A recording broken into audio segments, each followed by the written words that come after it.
Last time on BPF.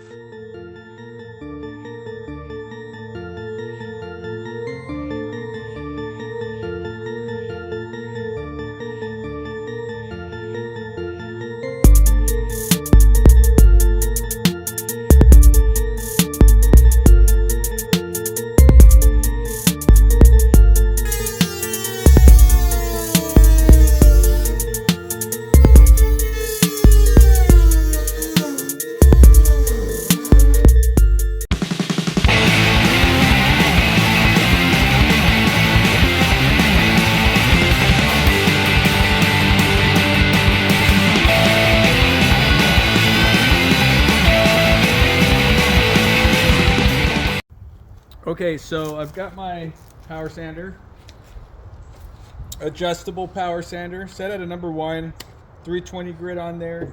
I'm just going to scuff the surface for now, kind of clean this up because you see a lot of loose strands, because when I lay the carbon fiber, I don't want it to grab onto that.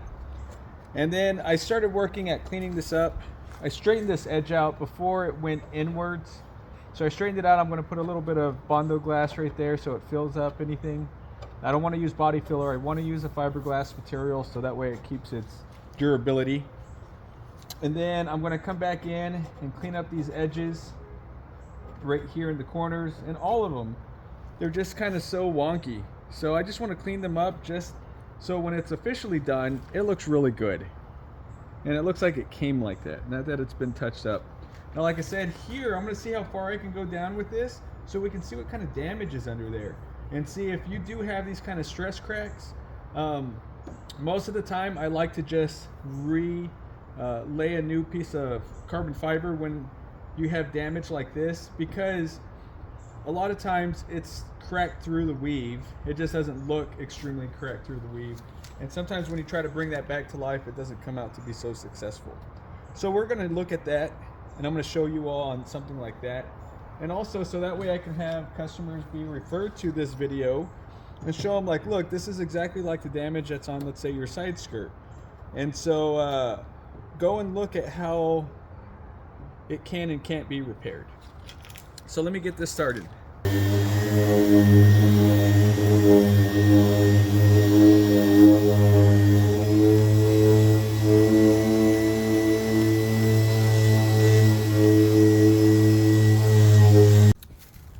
So here it is, sanded. Now, I've gone down pretty low.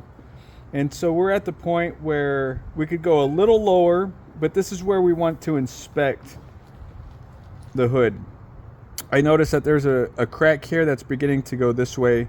So at this point I could sand that down, but this face is going to be a no-go as far as like in carbon fiber. And if the customer's okay with that, then that's fine with me to have this painted black, or a nice fine line painted black and then covered up with epoxy.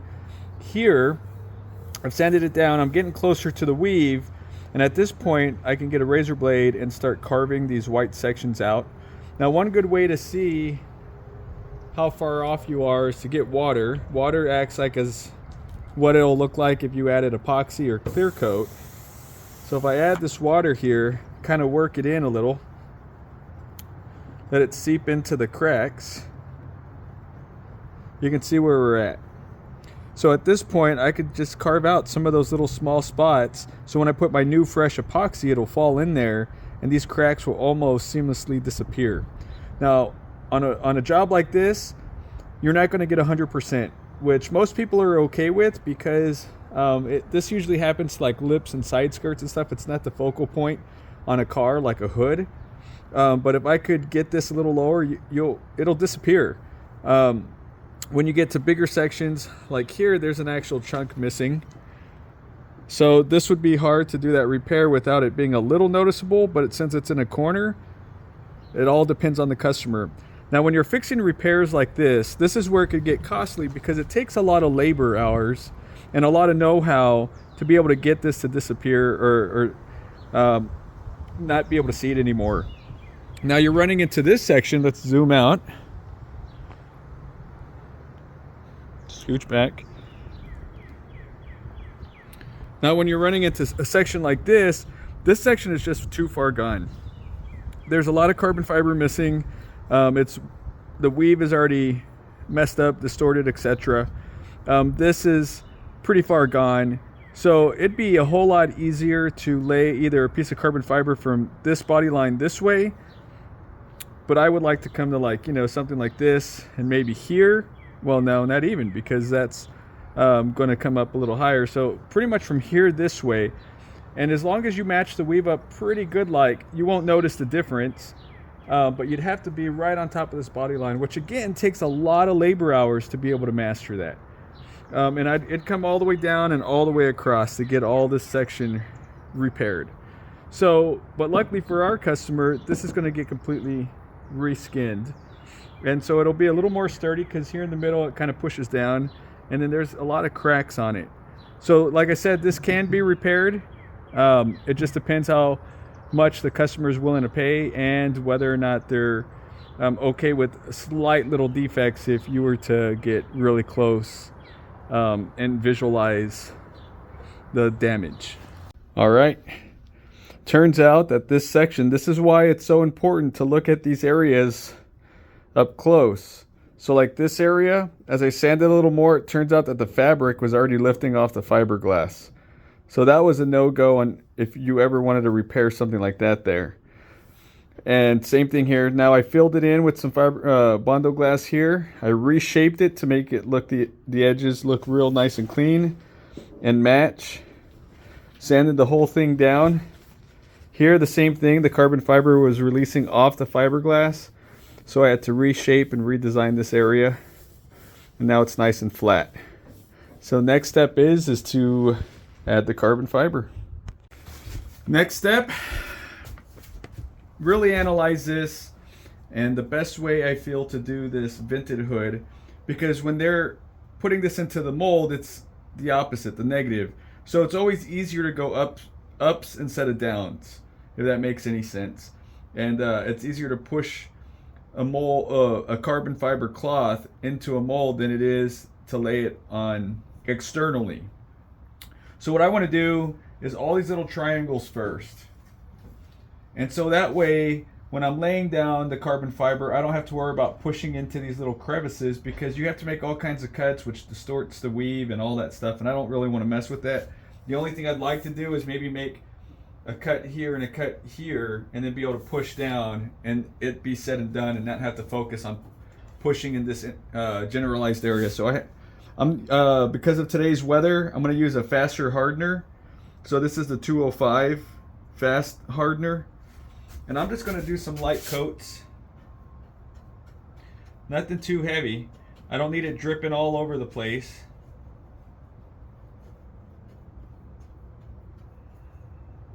So I want to make sure I clean off any of those top areas, because I really don't want my carbon fiber sticking to that.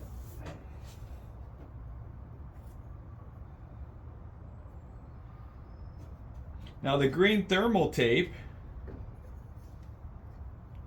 which is used for high heat baking or powder coating, I usually put that on because epoxy doesn't really care to stick to that. So my carbon fiber will lay up to that point,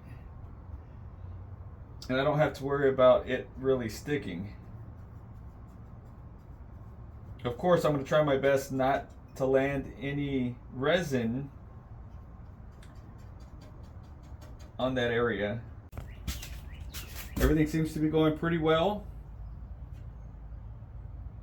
It's getting tacky enough.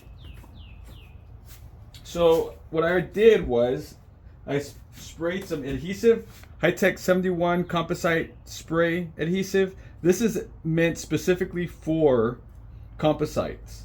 So it's nice and tacky, very strong, and it doesn't leave that filmy look on the opposite side, so it doesn't drench through. Now the reason why I did that was so that I can cut the tape off and just have it nicely lined up where I need it. So I'm going to do that, especially once you get to this corner here. I want that nicely lined up. So I'm just going to clean up this epoxy that's sitting on the tape, so that way none of my carbon fiber sits there, and it makes things a whole lot easier. Now I used my model hobby knife to cut these edges so that way they don't hit the carbon fiber. Now this blade is amazing. I use these Nice Pros. Let's get zoomed in. Now they don't sponsor me. I did pick them up off Amazon, but man, they are amazing. Very strong, very extremely sharp blades. Cut things like butter. So just kind of recommending those for those who want to work on stuff like this and make their life easy.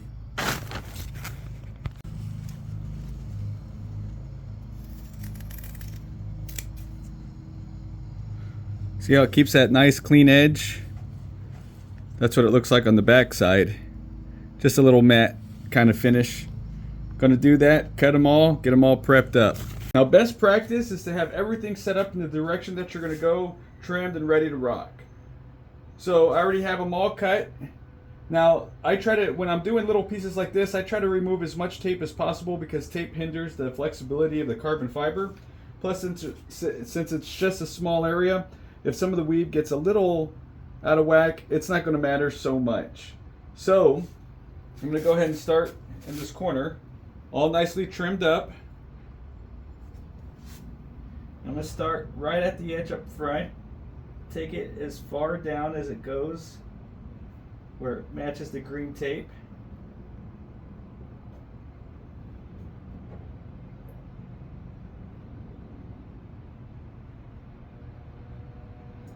Just press on it.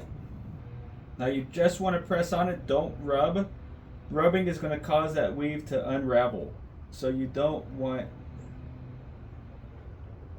to rub. The only time you can do any kind of rubbing is there's these, and I'll show it later on in the video, little rubber rollers. They're called like stamp rollers. And those are capable of rolling on it without distorting the weave. And that's what's great about those. So, add a little bit of epoxy still sitting here on the tape. I'm going to go ahead and remove that right now. That way it doesn't get on my carbon fiber, and it makes it easier when it's time to cut and trim. Now remember, you want to come back every 15 minutes until it feels good and solid, and keep pushing all these corners to make sure that they adhere properly to the part. So I'm going to do this for all 8 sections. Pro tip number 742, popsicle stick with thermal tape. This is what's going to allow you to kind of get in these corners and make sure that everything's pressed where it needs to be. And the thermal tape is just to make sure that nothing sticks to it. So it helps you do all the push down, like so.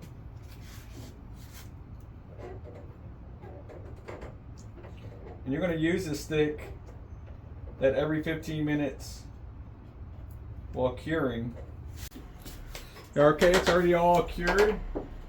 Stuck where it needs to be. Now I got my 207 special clear hardener into my standard 105 epoxy from Systems West, Systems West, and my chip brush.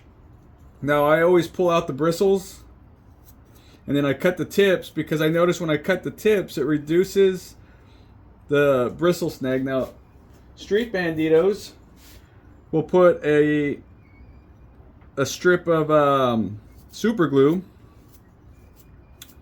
but I just pull the bristles out and make sure that I don't see any stuck. Like I said, this one is going to be one of those annoying ones. Most of the time all the bristles usually hold. You might get 1 or 2. This one I'm getting several falling out, but whatever. So I'm only going to be applying a nice thin coat to the sections that are sticking and then slightly over, because the reason why you go slightly over is that you want the top section to harden also, so it makes it easier to cut once it's cured. So you don't want to lay this thick. Try not to lay it thick onto the green tape area so it makes it easy to cut.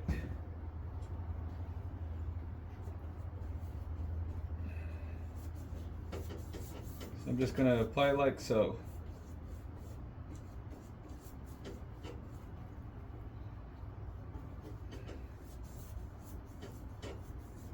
All right, that's really it there. Move on to the next. Don't really apply a lot on there. All right, so now it's time to trim. So I'm gonna start off with this guy right here. I call it the claw. So this kind of claw X-Acto knife or model knife. This one's really nice because it has some flexibility to it, and I can also rest it up and cut along. So these are good when you're using the surface. I have another video on carbon fibering a trunk where two pieces of fabric meet up. I go into a lot of detail there. I'll try to put in the same amount of detail in this one. This razor blade is going to go for the actual straight edge, so where I cut along the line and then carve off. So you see, so when you're doing one layer of carbon fiber, it cuts real nice and easy like so.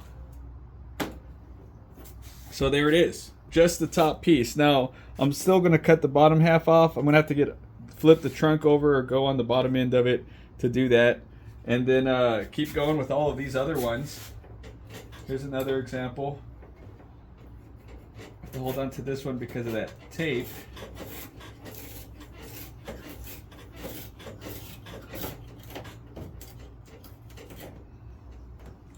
See, the other piece. Now all this is going to get cut away, sanded, because the main piece is going to sit up to it.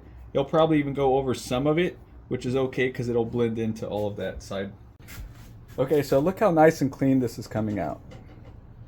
So to get this nice clean line, I'm getting my popsicle stick, running it roughly where I want it, which is along the tape line.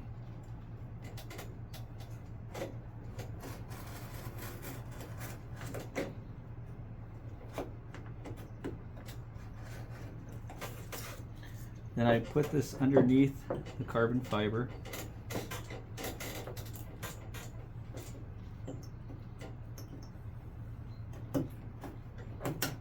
See how nice and easy it comes off. So I just keep running that everywhere it needs to be. Then I can go and take off the tape.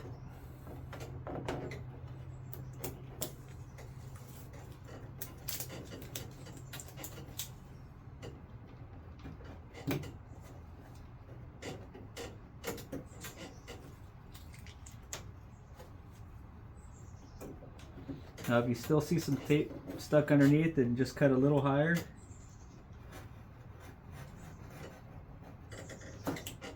Because you want to get that tape out of there.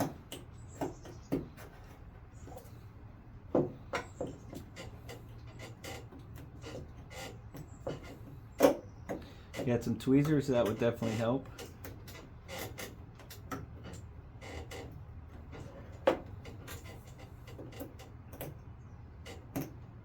There we go.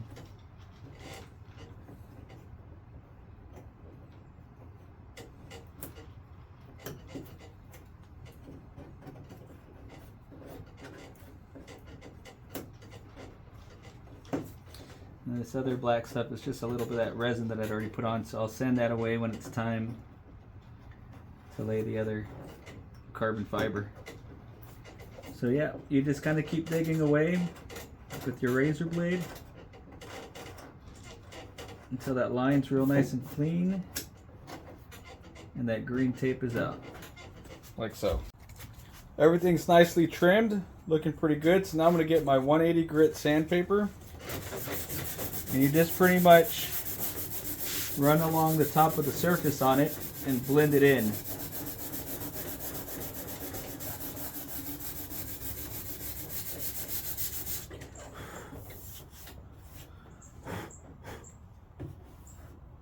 See, now it has a nice contact surface for the main fabric. In this section you can just kind of blend in because the main fabric's going to sit over this some, so it doesn't really matter. Now I'm also going to do down here.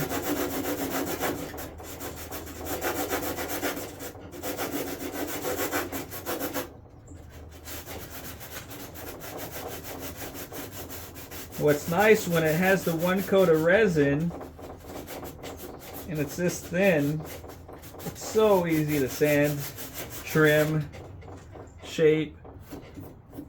Now I'm going to fold my paper and get right here, kind of blend this section in.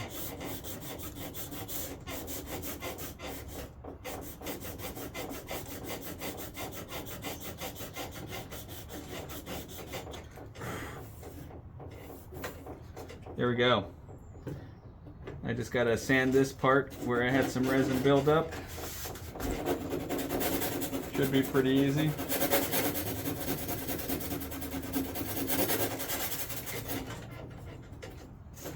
There we go.